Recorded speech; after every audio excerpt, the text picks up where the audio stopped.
എല്ലാവർക്കും നമസ്കാരം.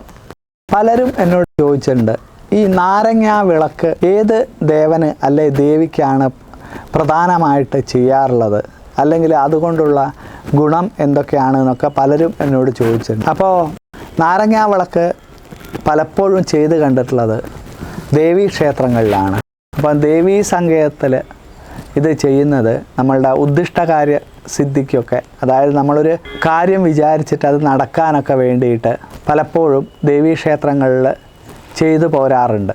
അപ്പോൾ അങ്ങനെയുള്ളൊരു കാര്യം, നമുക്ക് എന്തെങ്കിലും ഒരു കാര്യം മുടങ്ങിക്കിടക്കുകയാണെങ്കിൽ അത് വിചാരിച്ചിട്ട് ദേവീക്ഷേത്രത്തിൽ നാരങ്ങാ വിളക്കൊക്കെ തെളിയിച്ചാൽ അതുകൊണ്ട് ഗുണമുണ്ടാവും.